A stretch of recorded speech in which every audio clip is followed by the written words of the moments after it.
الحمد لله نحمده ونستعينه ونستغفره ونؤمن به ونتوكل عليه ونعوذ بالله من شرور أنفسنا ومن سيئات أعمالنا من يهده الله فلا مضل له ومن يضلل فلا هادي له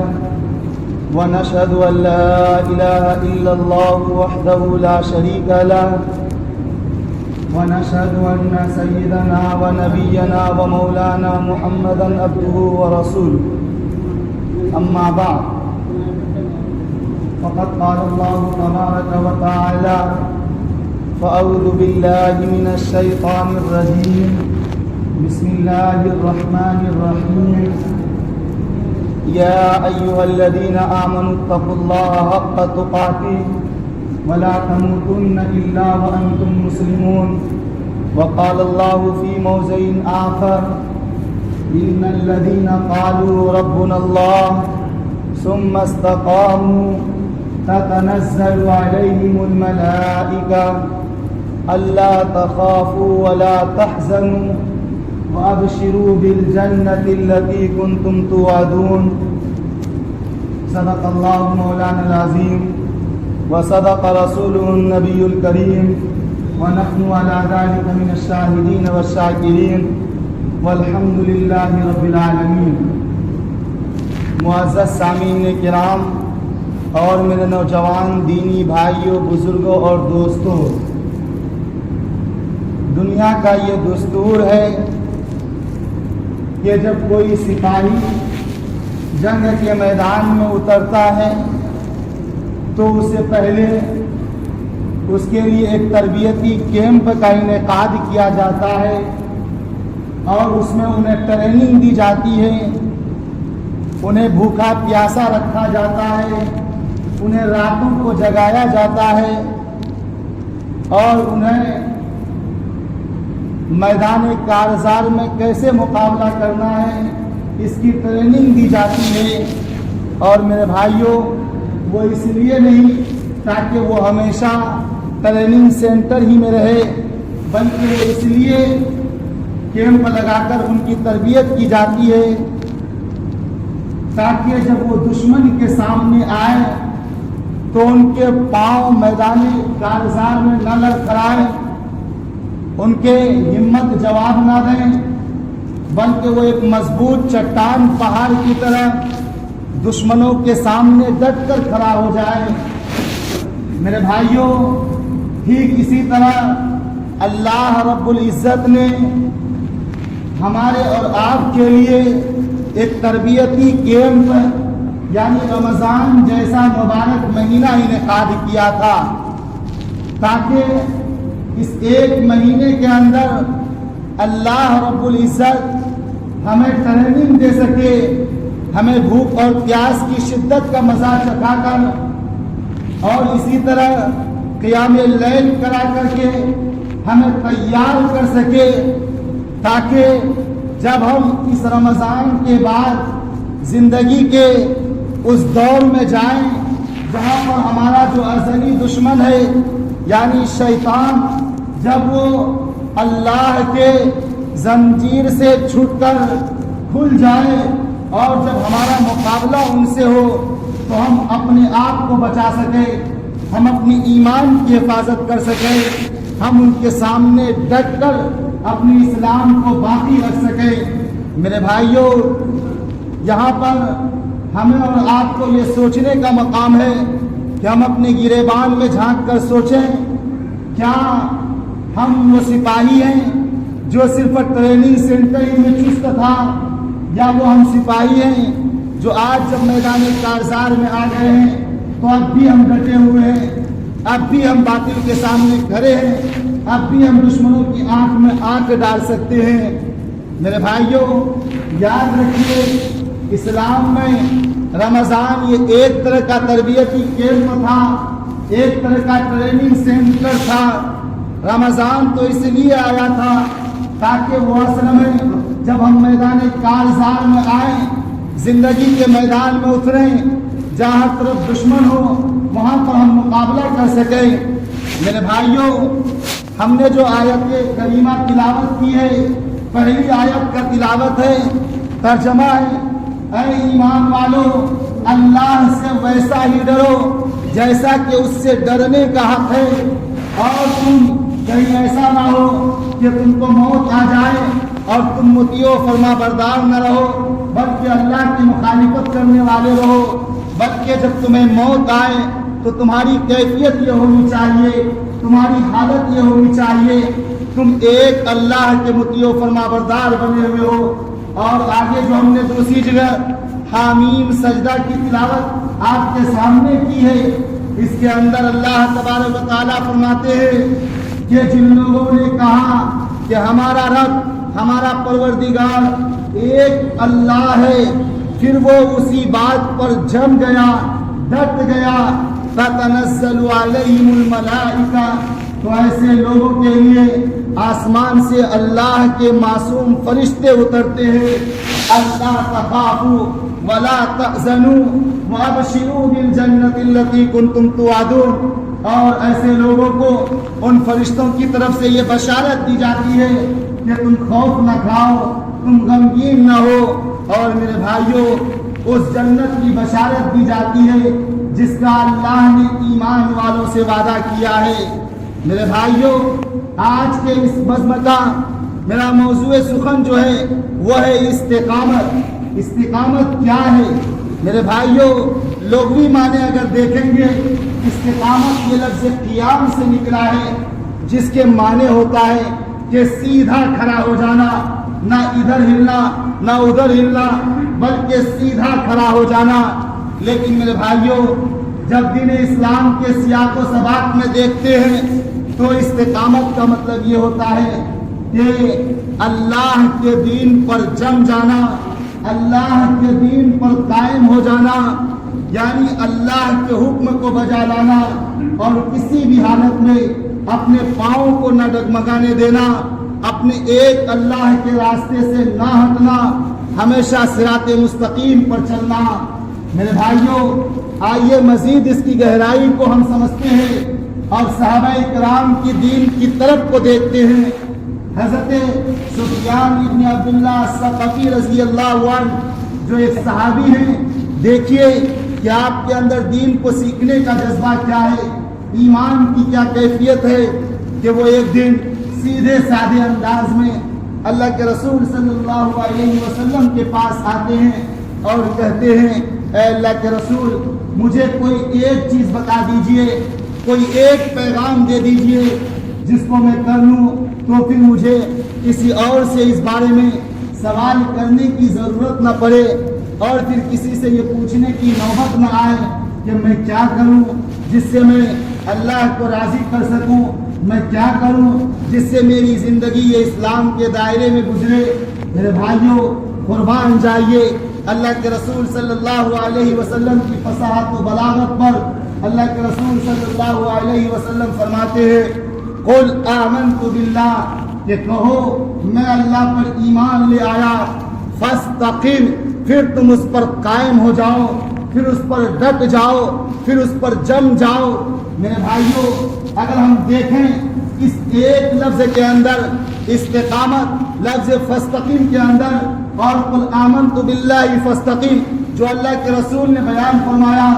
یہ پوری زندگی کا نصاب، پوری زندگی کا سلیبس ہمارا کور کرتا ہے، ہمارے لیے اس میں پورا نصاب چھپا ہوا ہے۔ یعنی میرے بھائیوں صرف دو لفظوں میں دین کی حقیقت، دین کا مقصد، دین کے تعلیمات کیا ہیں وہ اللہ کے رسول صلی اللہ علیہ وسلم نے بیان کر دیا، اور وہ فرما دیا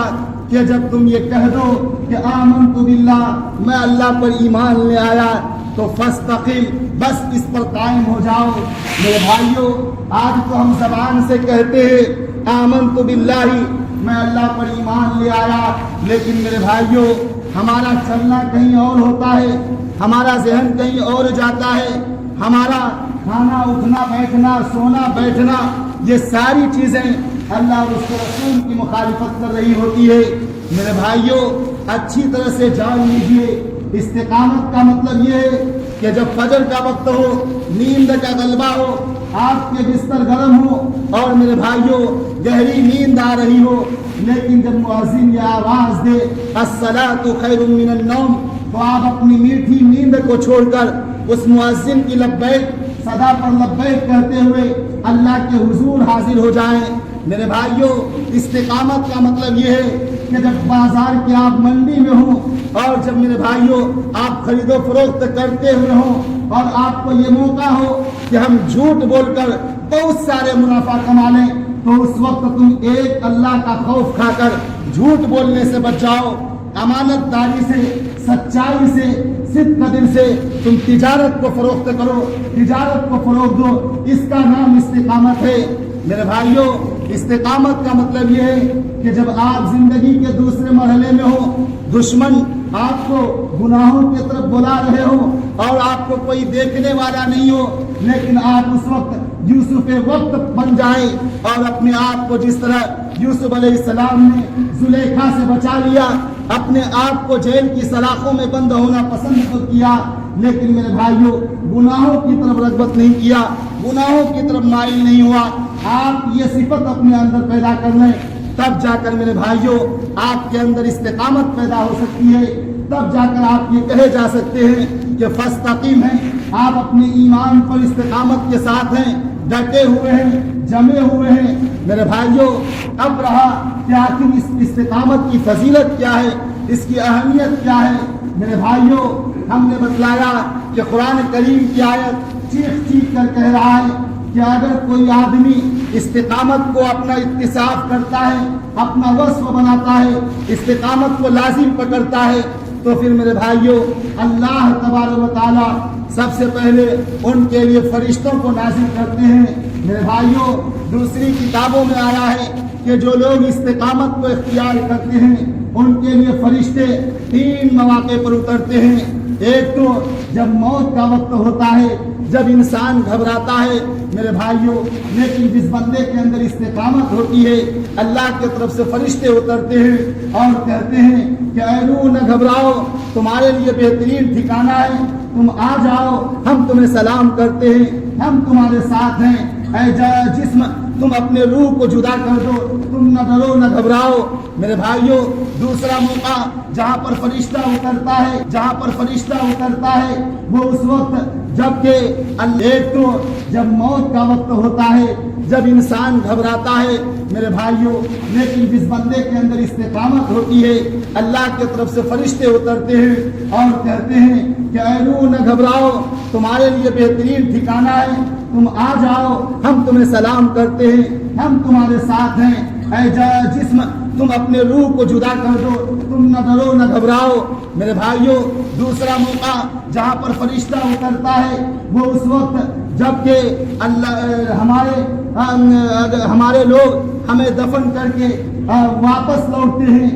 جس وقت فرشتے ہم سے سوال کرتے ہیں اس وقت میرے بھائیوں فرشتے اترتے ہیں اور پھر وہاں پر ہمارا ساتھ دیتے ہیں اور ہمارے ڈھارس بندھاتے ہیں اور ہمیں بچاتے ہیں۔ اور میرے بھائیوں تیسرا موقع بتایا کہ جب اللہ تبارک و تعالیٰ کے حکم سے حضرت اسرافیل علیہ السلام ایک سور پھونکیں گے، قیامت برپا ہو جائے گی، اور جب دوسرا سور پھونکے گا جس میں سارے انسان میرے بھائیوں نفسی نفسی کے عالم میں اٹھ کر ایک اللہ کی طرف دوڑے ہوئے جا رہے ہوں گے، اس وقت وہ فرشتہ اترے گا اور کہے گا کہ تم نہ گھبراؤ، تم خوف نہ کھاؤ، ہم تمہارے ساتھ ہیں۔ میرے بھائیوں دیکھیے ایک استقامت کی وجہ سے اللہ کے فرشتے جو معصوم ہوتے ہیں وہ اترتے ہیں۔ میرے بھائیوں اس کی فضیلت کا کیا ہی مقام اور کیا ہی مرتبہ ہے۔ اللہ تبارک و تعالیٰ آگے فرماتے ہیں اللہ تخافوا ولا تحزنوا، جو لوگ استقامت کو لازم پکڑتے ہیں، استقامت یعنی دین پر اپنے آپ کو ڈٹ جاتے ہیں، اپنے آپ کو جمع لیتے ہیں، ایسے لوگوں کے لیے نہ کوئی خوف ہے نہ کوئی غم ہے۔ میرے بھائیوں آپ دیکھیں تو زندگی انہی 2 چیزوں کے گرد گھومتی ہے، یا تو انسان کو یہ ڈر ہوتا ہے کہ مستقبل میں کل کیا ہونے والا ہے، یا تو وہ اپنے ماضی میں کیے ہوئے کرتوت پر پچھتاتا ہے کہ ہم نے ایسا کیا، اس کا بھگتنا اس سے بھگت رہے۔ لیکن میرے بھائیوں اللہ کہہ رہا ہے کہ اگر تم استقامت پکڑ لو، استقامت اپنے اندر پیدا کر لو، تو نہ تمہیں اپنے ماضی کے کیے ہوئے چیز پر غم ہوگا، نہ میرے بھائیوں مستقبل میں کیا ہونے والا ہے اس کا خوف ہوگا۔ میرے بھائیوں، تیسری بشارت، تیسرا پھل، تیسرا ثمر جو اللہ نے استقامت اختیار کرنے والوں کے لیے بیان فرمایا وہ ہے وَابْشِرُوا بِالْجَنَّةِ الَّتِي كُنْتُمْ تُوعَدُونَ۔ میرے بھائیوں، استقامت تو وہ چیز ہے جو بندہ اسے اختیار کرتا ہے، اللہ تبارک و تعالیٰ اسے عام لوگوں کی فہرست سے نکال کر ان خاص لوگوں میں شامل فرماتے ہیں جو صدیقین ہیں، جو شہداء ہیں، جو صالحین ہیں، جو انبیاء ہیں، جن کے لیے اللہ نے جنت بنائی ہے۔ میرے بھائیوں، جو استقامت کو لازم پکڑتا ہے، اللہ تبارک و تعالیٰ کہتے ہیں ان لوگوں کو اس جنت کی خوشخبری سنا دو جس کا ایمان والوں سے وعدہ کیا گیا ہے، جس کا تم سے وعدہ کیا جا رہا ہے۔ میرے بھائیوں، دیکھیے کتنی بڑی چیز ہے یہ چیز، اگر ہمیں مل جائے تو پھر دنیا کیا ہے؟ اسی کا نام تو کامیابی ہے کہ میرے بھائیوں، ہم جب مصیبت کے گھڑی میں ہوں، جب پریشانی کے عالم میں ہو تو فرشتے ہمارے پیٹھ تھپ تھپائیں، ہمارے پشت پناہی کرنے کے لیے حاضر ہو جائیں۔ میرے بھائیوں، جب قیامت کا خوفناک منظر ہوگا وہاں پر فرشتے ہمارے سامنے آ جائیں، جب قبر میں سوال و جواب کی باری آئے گی وہاں پر فرشتے ہمارے سامنے آ جائیں، اور میرے بھائیوں ہمیں نہ کوئی خوف ہو، نہ کوئی غم ہو، اور نہ اللہ تبارک و تعالیٰ کے بنائے ہوئے جہنم کا کوئی ڈر ہو، بلکہ ہمیں جنت اللہ کی رضا سے مل جائے۔ میرے بھائیوں، اگر یہ چیزیں مل گئی تو اس سے بڑی اور کیا چیز ہو سکتی ہے؟ ایک انسان کا تو یہی مقصد ہوتا ہے، ایک انسان کا بنیاد تو یہی ہوتا ہے۔ تو میرے بھائیوں، آپ یہاں سے یہ عہد کر کے جائیں کہ انشاءاللہ ہم استقامت کو لازم پکڑیں گے، استقامت اپنے اندر پیدا کریں گے۔ میرے بھائیوں، اب سوال یہ پیدا ہوتا ہے کہ آخر اس استقامت کی ضرورت کیوں ہو؟ میرے بھائیوں، یاد رکھیے پہلی وجہ تو یہ ہے کہ رمضان میں جب تک تھے شیطان قید تھا، لیکن رمضان جو ہی ختم ہوا، اب ہم جب شوال کے دوسرے جمعے میں کھڑے ہیں تو میرے بھائیوں شیطان بھی اپنے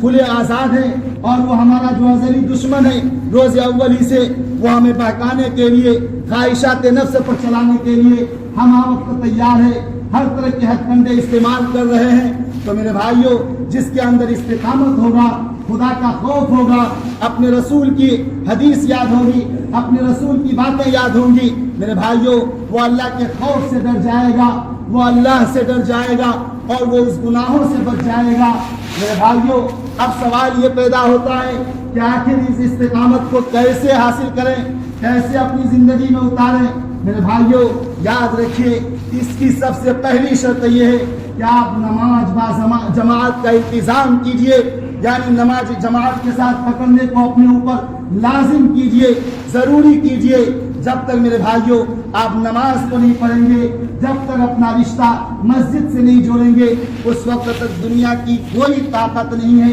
جو آپ کو کامیابی کی راہ پر گامزن کر سکتی ہے، یا اللہ کو چھوڑ کر دنیا کی کوئی طاقت نہیں ہے جو آپ کو کامیاب کر سکتی ہے۔ تو میرے بھائیوں، اس چیز کو حاصل کرنے کے لیے سب سے پہلی چیز ہمیں نماز با جماعت کا انتظام کرنا ہے، نماز با جماعت کو پڑھنا ہے۔ اور میرے بھائیوں، یاد رکھیے اسلام میں یہ پسندیدہ ہے کہ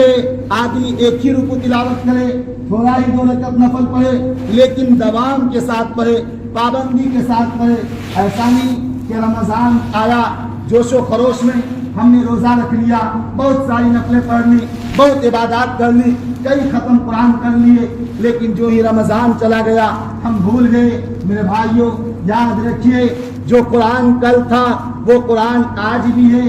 جو نماز کل تھی وہ نماز آج بھی ہے، جو اللہ کل تھا وہ اللہ آج بھی ہے۔ میرے بھائیوں، اللہ تبارک و تعالیٰ فرما رہے اے میرے بندو، جس طرح تم رمضان میں اپنے مصلی پر کھڑے ہو کر میرے آگے آنسو بہا رہے تھے، مجھے آج بھی یہ پسند ہے کہ تم میرے آگے آنسو بہاؤ، تم میرے آگے گر گراؤ، تم مجھ سے مانگو، تم مجھ سے سوال کرو۔ میرے بھائیوں، لیکن دیکھیے اپنے گریبان میں جھانک کر کہ کل تک تو مسجدیں بھری رہتی تھی، آج میرے بھائیوں مسجدوں کا کیا عالم ہے؟ جہاں فجر میں 3 سب 2 سب ہوتے تھے، آج مشکل سے 3 آدمی 4 آدمی ہوتا ہے۔ اور میرے بھائیوں، یہ صرف اسی مسجد کا معاملہ نہیں ہے بلکہ سارے مساجد کا یہی معاملات ہے۔ اور میرے بھائیوں، ان مساجدوں کو آباد کرنے والے کون لوگ تھے؟ کل کیا کوئی اللہ کی طرف سے بھیجے ہوئے معصوم فرشتے تھے یا ہم ہی تھے؟ میرے بھائیوں، جب کل ہم تھے تو آج ہم کیوں نہیں ہیں؟ آج ضرورت ہے کہ ہم سب سے پہلے نماز کو لازم پکڑیں، اور دوسری چیز جو استقامت اپنے اندر پیدا کرنے کی چیز ہے وہ یہ ہے کہ نیک لوگوں کی صحبت اختیار کریں۔ میرے بھائیوں، نیک لوگوں کا مفہوم کیا ہے؟ نیک لوگ سیدھے سادے الفاظ میں ہم اسے کہہ سکتے ہیں جن کو دیکھ کر ہمیں نماز یاد آ جائے، جن کو دیکھ کر ہمیں اللہ یاد آ جائے، جن کو دیکھ کر ہمیں سنت نبوی یاد آ جائے۔ میرے بھائیوں، ضروری نہیں کہ وہ بہت بڑے اولیاء اللہ ہوں، وہ ہوا میں اڑتے ہوں، وہ سمندر میں چلتے ہوں۔ اگر آپ کو کسی کو دیکھ کر اللہ یاد آتا ہے تو سمجھیے وہ نیک آدمی ہے، وہ نیک لوگ ہیں، آپ ان کی رفاقت اختیار کیجئے۔ میرے بھائیوں، تیسری چیز استقامت کو اپنے اندر پیدا کرنے کے لیے ضروری ہے کہ آپ اللہ سے دعا کریں۔ میرے بھائیوں، اللہ سے دعا کرنا یہ بہت بڑی چیز ہے۔ آپ ہمارے آقا جناب محمد رسول اللہ صلی اللہ علیہ وسلم، جس کے صدقے طفیل میں یہ ساری کائنات کو بچھایا گیا،